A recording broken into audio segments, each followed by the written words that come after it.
गांव में तो सब जगह अकाल की परिस्थिति हो गई है। लगता नहीं कि अब इस गांव में ज्यादा दिन रुकना उचित होगा। काम के लिए बाहर गांव तो जाना ही पड़ेगा। भूषण काम की तलाश में दूसरे गांव की ओर निकल पड़ता है। चलते चलते वह विजयपुर गांव में आ जाता है। वहां उसका रहने का कोई ठिकाना नहीं था और उसके पास कोई काम भी नहीं था। चलते चलते वो एक अमीर किसान जगत सेठ के पास आ पहुंचता है। सेठ जी, मैं भूषण दूसरे गांव से आया हूं। हमारे गांव में अकाल की परिस्थिति हो गई है। लोगों के खेत सूखे पड़े हैं। गांव में बूंद बूंद पानी के लिए लोग तरस रहे हैं।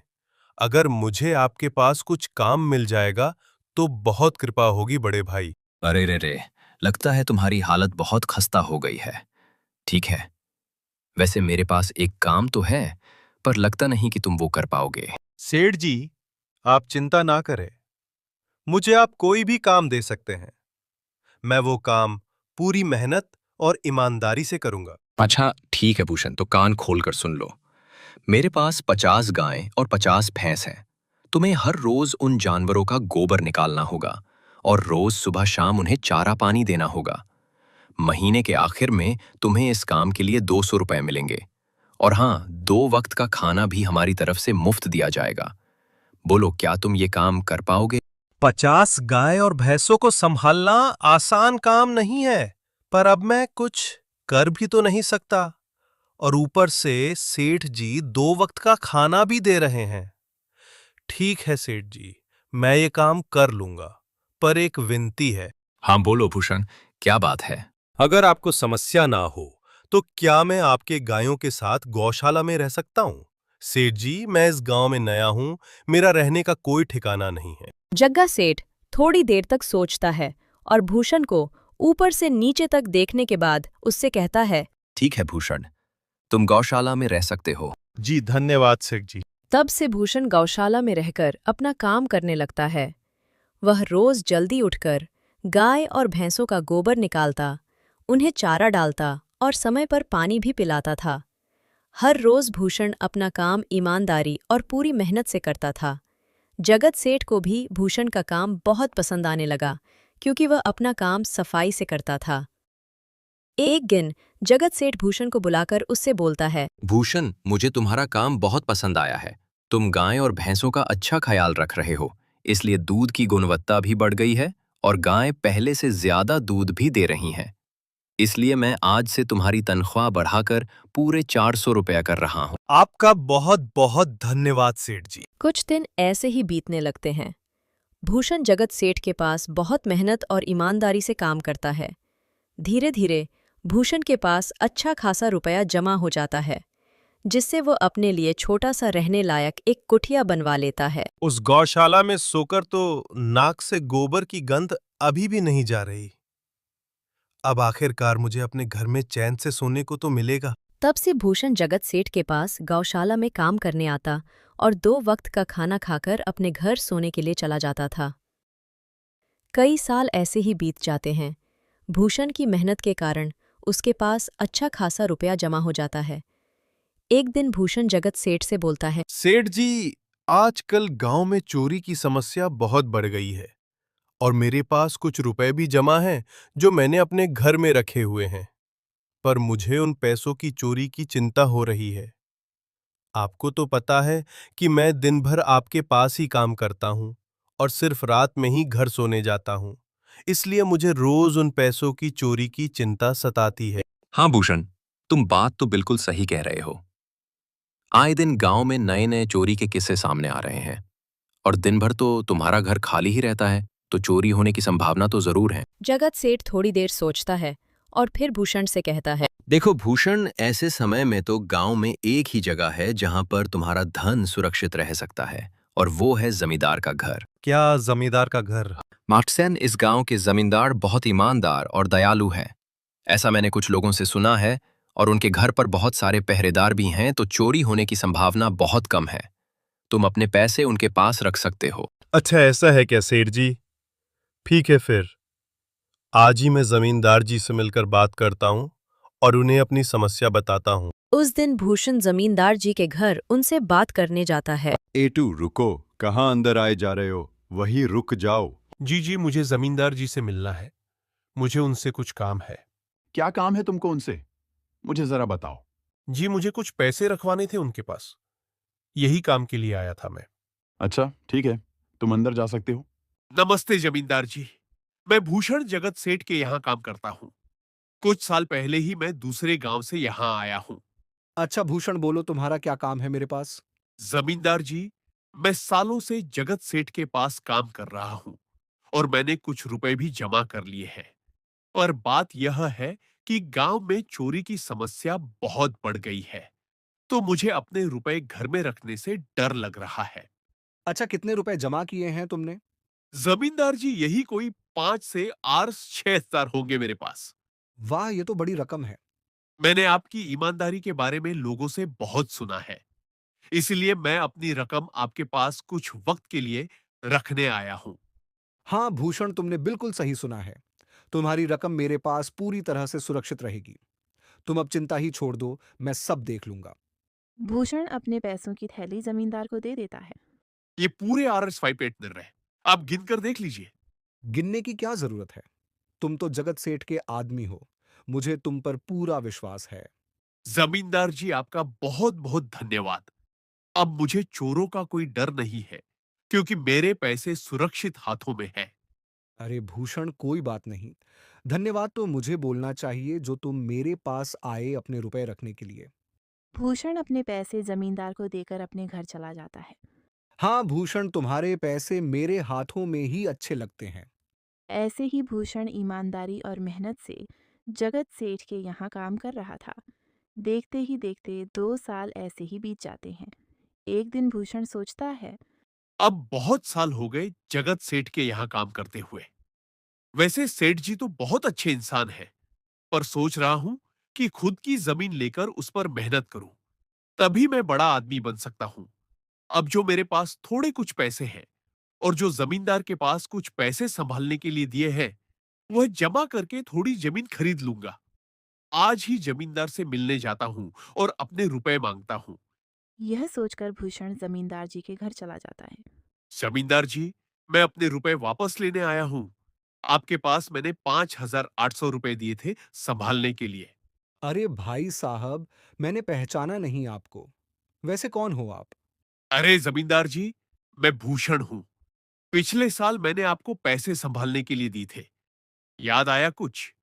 अरे भाई साहब, मेरे पास कितने सारे लोग आते जाते हैं पैसे रखने के लिए, और सभी के साथ मेरा अच्छा व्यवहार होता है। वैसे आपके पास कोई कागजात हैं क्या? क्योंकि मैं हर व्यक्ति से कागज पर ही व्यवहार करता हूं। किसने कितने पैसे दिए, किसके कितने पैसे रखे हैं, सबका व्यवहार रहता है मेरे पास। जमींदार जी, यह आप क्या बात कर रहे हैं? आपकी ईमानदारी देखकर ही मैंने आपको पैसे दिए थे संभालने के लिए, और आप अब ऐसी बातें कर रहे हैं। कृपया करके मेरे पैसे मुझे वापस कीजिए। हाँ भूषण, मैं ईमानदारी से ही काम करता हूं। इसलिए तो तुमसे मैं डॉक्यूमेंट्स मांग रहा हूं। क्या तुम्हें पता नहीं, जब तुम किसी से पैसों का व्यवहार करते हो तो तुम्हें स्टॉम्प पेपर पर लिख कर देना पड़ता है? तुम किसी से भी पूछ सकते हो। नहीं जमींदार जी, मैं आपके पैर पड़ता हूं। कृपया करके मेरे रुपए मुझे दे दीजिए। बड़ी मेहनत से मैंने वो पैसे जमा किए थे। मुझ पर ऐसा अन्याय ना करें। अरे क्या यह झूठ मूठ का रोना धोना लगाया है? लगता है तुम ढोंगी हो और मेरी ईमानदारी और भोलेपन का फायदा उठाकर मुझसे यह रुपए लेने आए हो। रुक, तुझे अभी सबक सिखाता हूं। जमींदार अपने आदमियों को बुलाकर भूषण की पिटाई करने को कहता है। इसे तब तक मारो जब तक यह बेहोश ना हो जाए। इस 2 कौड़ी के आदमी ने मेरी ईमानदारी पर सवाल उठाया है। इसे छोड़ना मत। जमींदार के आदमी भूषण को डंडे से खूब मारते हैं। फिर भूषण दुखी होकर अपने घर चला जाता है। भूषण के शरीर पर घाव के निशान स्पष्ट दिखाई दे रहे थे। 2 दिन से भूषण घाव के दर्द के कारण जगत सेठ के घर काम के लिए नहीं जा पाता है। इसलिए अगले दिन जगत सेठ भूषण के पास आ जाते हैं। वह देखते हैं कि भूषण खाट पर सो रहा है और वह बड़ा ही चिंता में नजर आ रहा है। भूषण भाई, तुम 2 दिन काम पर नहीं आए? क्या हुआ भाई? तबीयत ठीक है ना तुम्हारी? कुछ समस्या है क्या? अरे सेठ जी, आप खुद यहाँ आए हो। आप खबर भिजवाते तो मैं खुद चला आता। अरे भूषण, कोई बात नहीं। तुम्हें देखकर लगता है तुम बीमार हो। क्या हुआ है तुम्हें?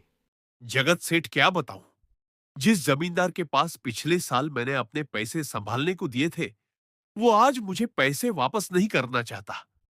वो बहुत लालची इंसान है। वो लोगों को ठग रहा है। और जब मैंने बाद में गिड़गिड़ाना शुरू किया, तो उसने डंडे से मार मारकर मेरी पिटाई करवा दी और मुझे वहां से धक्के मारकर निकाल दिया। अरे बाप रे, ये तो बड़ा ही गंभीर विषय है। मैंने तो जमींदार के बारे में अच्छा ही सुना था, पर मुझे भी नहीं पता था कि वो इंसान इतना गिरा हुआ है। तभी मैं सोचूं, हर साल उसकी संपत्ति इतनी ज्यादा कैसे बढ़ रही है। मुझे माफ कर दो भूषण, मैंने ही तुम्हें जमींदार के पास जाने को बोला था। गलती तो मेरी भी है। नहीं जगत सेठ, आप तो मेरा अच्छा ही सोच रहे थे। यह तो उस जमींदार का लालच है। अब लगता नहीं मेरे पैसे उस जमींदार से वापस मिलेंगे भी। भूषण, मेरे पास एक तरकीब है जिससे मैं तुम्हारे पैसे तुम्हें वापस दिला सकता हूं। जगत सेठ भूषण के कान में सारी तरकीब बताता है। हे ऊपर वाले, यह तरकीब कामयाब होने दीजिए। अगले दिन जगत सेठ बहुत सारे पैसों को एक सूटकेस में भरकर खुद जमींदार के घर जाता है। अरे जगत सेठ, आप खुद यहाँ? बोलो भाई, इस गरीब के घर कैसे आना हुआ? हमारा तो यह सौभाग्य है कि आप जैसे धनी आदमी के चरण हमारे घर में लगे हैं। नमस्ते जमींदार जी। अरे जमींदार जी, आप तो मुझे अब लज्जित कर रहे हैं। वैसे मैं कुछ महीनों के लिए दूसरे राज्य में व्यापार करने जा रहा हूं। मैं यह लगभग 5,000 रुपये लाया हूं। मुझे डर है कि कहीं यह चोरी ना हो जाए। क्या आप मेरे सारे पैसे अपने पास संभाल कर रख सकते हैं? आपके सिवाय इस गांव में और किसी पर भरोसा नहीं कर सकता। अरे जगत सेठ, यह भी कोई पूछने की बात है? मेरे पास आपके पैसे बिल्कुल सुरक्षित रहेंगे। आप निश्चित होकर व्यापार करने जा सकते हैं। इस बार तो बड़ी मछली हाथ लगी है। बार बार ऐसा मौका नहीं मिलता। भारी माल हाथ में लगने वाला है। तभी वहां पर भूषण आ जाता है। अरे भूषण, तुम अच्छा हुआ तुम आ गए। मैं तुम्हारे पास ही आने वाला था। मुझे माफ करना, उस दिन तुम्हें पहचान नहीं पाया। इतने सारे लोग मेरे पास आते हैं तो जरा परेशानी होती है, पर मैं अपनी बातों का बड़ा पक्का हूं। हाँ, रुको, मैं तुम्हारे सारे पैसे अभी देता हूं। जमींदार भूषण के सारे पैसे उसे लौटा देता है। माफ करना भूषण, मेरे आदमियों ने तुम्हारे साथ उस दिन बदतमीजी की। मैं आज ही उनको काम से निकालता हूं। भूषण बिना कुछ बोले वहां से चला जाता है। अरे क्या बात है जमींदार जी, आप तो अपनी बातों के बहुत पक्के हैं। तो ठीक है, मैं अपने सारे पैसे आपके पास रख सकता हूँ। जगत सेठ इतना बोल ही रहा था कि तभी वहां जगत सेठ का नौकर आ जाता है। मालिक मालिक, अब आपको बाहर के राज्य में जाने की कोई जरूरत नहीं है। अभी अभी व्यापारियों का संदेश आया है और उसने कहा कि वह खुद हमारे गांव आ रहे हैं। अरे, यह तो बहुत बढ़िया बात हुई। अब मुझे इतनी दूर नहीं जाना पड़ेगा। सुन रहे हो जमींदार जी, व्यापारी यहाँ आ रहे हैं। अब मुझे नहीं लगता कि यह पैसे आपके पास रखने का कोई मतलब होगा। चलो, आपका बहुत बहुत धन्यवाद। आपने इतनी ईमानदारी दिखाई मुझे। हाँ, पर अगली बार जरूर आपके पास ही आऊँगा। ऐसा बोलकर जगत सेठ और उसका नौकर वहां से अपने पैसे लेकर चले जाते हैं। ध तेरी की ये क्या हो गया? ये 50,000 रुपए तो चले गए, और जो भूषण के 5,800 रुपए हड़प लिए थे, वह भी चले गए। आपका बहुत बहुत धन्यवाद सेठ जी। अगर आज आप ना होते तो मेरी सारी जमा पूंजी वो जमींदार हड़प लेता। भूषण, कोई बात नहीं। जो व्यक्ति मेहनत और ईमानदारी से कमाता है, ऊपर वाले उसका कभी बुरा नहीं होने देते, और जो हराम की कमाई का खाता है, उसका कभी अच्छा नहीं होने देते।